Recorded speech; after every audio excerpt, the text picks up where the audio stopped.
En un paciente politraumatizado existen factores pronósticos en la atención del mismo. La edad de 65 años o más, ser obeso, tener un trauma de cráneo con Glasgow menos de 8 o tener comorbilidades asociadas como ser diabético, tener enfermedad hepática, tener enfermedad renal, ser cardiópata o estar consumiendo algunos medicamentos que pueden causar alteración hemodinámica en el paciente. Y el otro factor pronóstico es la oportunidad en la atención del paciente en trauma.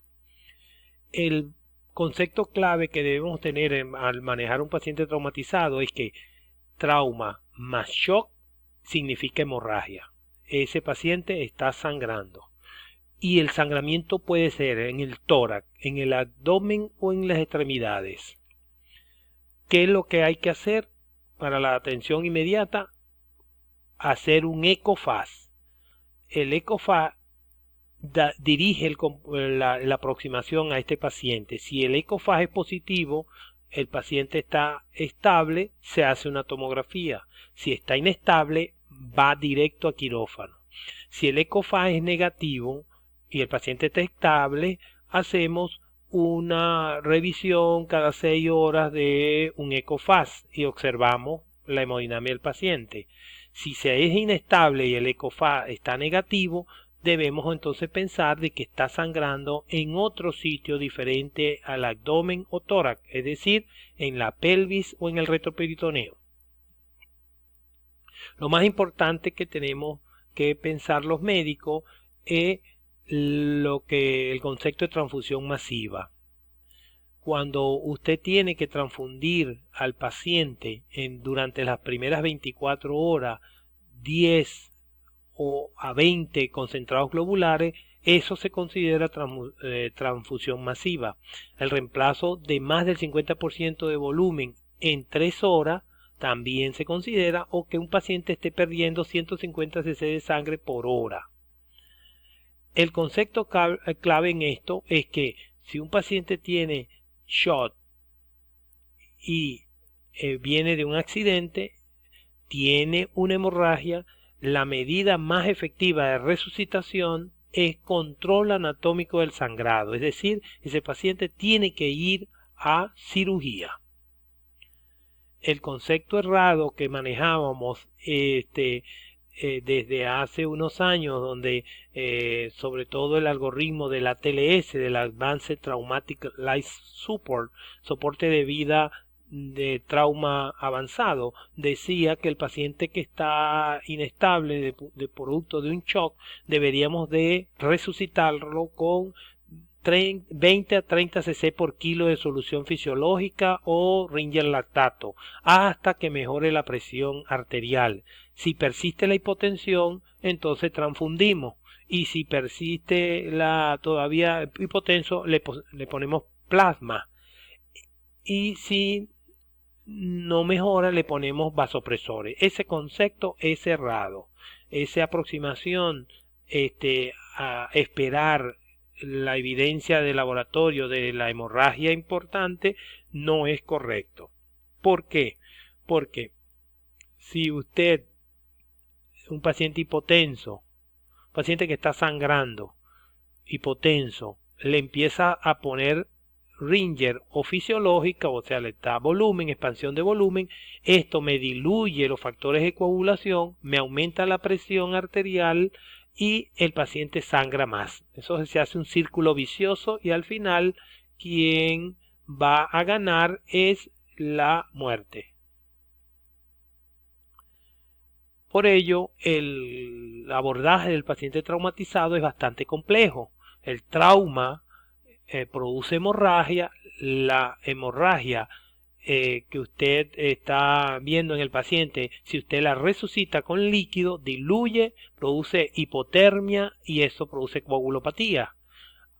La hemorragia produce shock y el shock lleva a acidemia láctica, la hipotermia y más coagulopatía. la alteración del shock como secundario a la coagulación que se está generando en el paciente traumatizado, se produce fibrinolisis secundaria, se consumen todos los factores de coagulación y el paciente hace más coagulopatía. Igualmente, el paciente traumatizado, el proceso inflamatorio consume factores de coagulación. Si tiene otras enfermedades, medicamentos o genéticamente predispuesto, va a tener más coagulopatía. De manera que esto es la génesis de la coagulopatía aguda post-trauma, el síndrome de coagulopatía aguda post-trauma. El paciente chocado, posactisular, metabolismo anaeróbico, acidosis láctica. Esta acidosis láctica es una acidosis metabólica, lo cual este es el mecanismo a través del cual se genera la acidosis en el paciente chocado. Ahora, esta acidosis junto con la hipotermia y la coagulopatía generan el triángulo de la muerte, un proceso que se autoperpetúa y que al final, si usted no logra romper esta serie de sucesos que se van desencadenando en el paciente politraumatizado, lo que lleva a la muerte del paciente. El sangrado conlleva a la hipoperfusión y a la acidosis por shock. La exposición a administración de líquidos intravenosos tipo cristaloide, Ringer-Latato, Ringer-Hartmann, va a producir hipotermia porque son líquidos que se administran frío, dilución de los factores de coagulación. La hipotermia, la acidosis y la hemodilución produce la coagulopatía y la coagulopatía impide que cese el sangrado y vuelve el círculo vicioso hasta que lleva finalmente a la muerte del paciente. Los efectos de la hipotermia. El paciente en hipotermia disminuye el gasto cardíaco, aumenta la resistencia sistémica, disminuye la entrega de oxígeno a la periferia y genera coagulopatía, lo cual favorece a la acidosis. La temperatura menos de 34, un paciente que usted le tome la temperatura, paciente traumatizado y tenga menos de 34, tiene una mortalidad de 40% de entrada. Si tiene menos de 32, 100% de mortalidad. ¿A quién o a qué paciente al paciente que se va a morir del shock más que de las lesiones orgánicas? De manera pues, en esto es que es lo que se basa el control de daño. A pesar de controlar el sangrado, la lesión quirúrgicamente, persiste el sangrado no quirúrgico, persiste la acidosis metabólica y persiste la hipotermia. Por eso, ¿cuáles son los indicadores de cirugía de control de daño? Mala respuesta a la resucitación, la acidosis, la hipotermia y la coagulopatía, inaccesibilidad de una injuria venosa, un daño venoso profundo, anticipar la necesidad de cirugía mayor extensa, otros daños que amenazan la vida, imposibilidad de cierre de la pared, todos son indicaciones de cirugía de control de daño. ¿Qué le debe de llamar la atención al cirujano? Que la temperatura se mantenga menos de 35, el pH menor de 7,20, déficit de base mayor de menos 15, lactato mayor de 5, coagulopatía, las pruebas de coagulación INR mayor de 1.5, con un tiempo de protomina alargado, 16, tiempo de tromboplastina mayor de 50, la relación de tiempo de tromboplastina y el control más de 1.5, ya han transfundido más de 8 unidades de concentrado globular y el sangrado difuso en capa hacen de que usted debe de convertir la cirugía reparadora en cirugía de control de daño. Recuérdese entonces la evidencia ya desde el 2010, Critical Case demostró que el uso de expansores con cristaloides previo al control quirúrgico aumenta la pérdida de sangre, disrumpe el trombo, diluye los factores de coagulación, incrementa el sangrado y barre los coágulos de las áreas traumatizadas. Por lo tanto, ¿qué podemos concluir? Que la reanimación con líquido cristaloide no carece de peligro, no existe evidencia clínica para apoyar la reanimación agresiva con líquidos intravasculares tipo cristaloide, previo al control del sangrado, es decir, previo a que usted haga la hemostasia quirúrgica correspondiente. Algunos subgrupos de pacientes de trauma toleran hipotensión sin empeorar el desenlace, sin que haya mayor riesgo de falla multiorgánica posterior. Incluso algunos de estos subgrupos podían obtener beneficio de una estrategia hipotensiva. De manera pues que la meta de reanimación en un paciente que está traumatizado severamente es la estabilidad hemodinámica sin vasopresor, normoxemia, hipercapnia, lactato menor de 2.5, que se mantengan los factores de coagulación, los tiempos de coagulación normal, función renal normal con una diuresis de 1 mililitro por kilo por hora y que se mantenga normotérmico el paciente. En la cirugía del control de daño, a veces hacer menos es hacer más por el paciente. Eso es un axioma. Hacer menos en un paciente gravemente politraumatizado y usted elegir la estrategia de cirugía de control de daño es más beneficioso para el paciente que embarcarse en una cirugía de 10 horas tratando de reparar todas las lesiones que tiene el paciente. Controlar la hemorragia y la contaminación, postergar las reconstrucciones anatómicas complejas.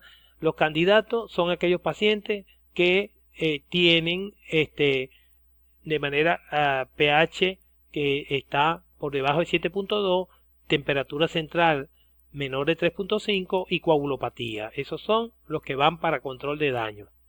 Terapia de soporte del paciente traumatizado entonces cambió. Ahora tenemos una nueva forma de aproximación a estos pacientes donde lo principal es llegar a quirófano. Si usted tiene un paciente traumatizado y chocado con signos evidentes de sangrado, debe de controlar el vector de sangre, controlar la contaminación si hubo lesión de la víscera hueca, empaquetamiento de las vísceras sólidas, cierre temporal de la pared, pasar a cuidados intensivos para hacer un recalentamiento central, corregir la acidosis, la coagulopatía, optimización de la hemodinamia, identificar lesiones asociadas. Y nuevamente 24 o 48 horas después que estabilicemos el paciente en el cuidado intensivo, vuelve a quirófano para el desempaquetamiento, reparación definitiva, cierre de la pared, si es posible, si no se deja en la estrategia de abdomen abierto con bolsa de Bogotá o cualquier otra alternativa. Entonces, la reanimación de control de daño, los objetivos de la unidad de cuidados intensivos está mantener los pacientes euvolémicos, calientes, sin acidosis, el menor edema, la menor ganancia de peso, o sea, no pasarle exceso de líquido de cristaloide a estos pacientes, disminuir los requerimientos de ventilación mecánica para una extubación rápida y bajo soporte vasopresor.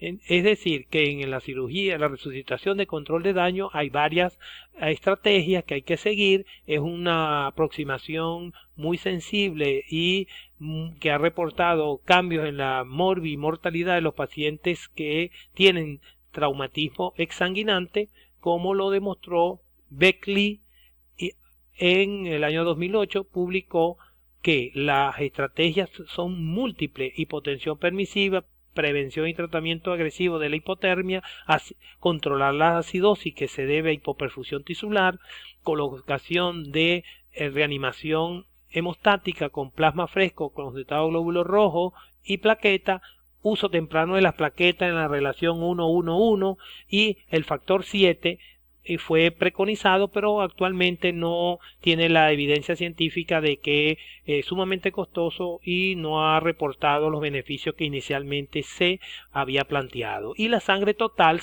tiene que ser sangre fresca, sería otra alternativa. Dentro del manejo del paciente traumatizado está controlar la temperatura. No dejemos frío a nuestros pacientes traumatizados. Uso de los cristaloides calientes a 39 grados centígrados. Cuando se va a usar la estrategia con cristaloides, deben de calentar estos líquidos, disminuir la exposición. El paciente tiene que estar arropado con una manta de Thermoray o que permita calentarlo, y la temperatura menos de 34 grados centígrados ya sabemos que se asocia a coagulopatía. Debe de administrársele calcio a todo paciente que está recibiendo hemoderivados, porque el citrato, que es el anticoagulante que se usa en los productos hemoderivados, va a quelar el calcio y vamos a tener problemas de coagulación por falta de calcio. Se garantiza entonces en los pacientes el nivel de calcio a través de la administración de cloruro de calcio en primer lugar o de gluconato de calcio. La hipocalcemia produce hipotensión y depresión miocárdica y debe mantener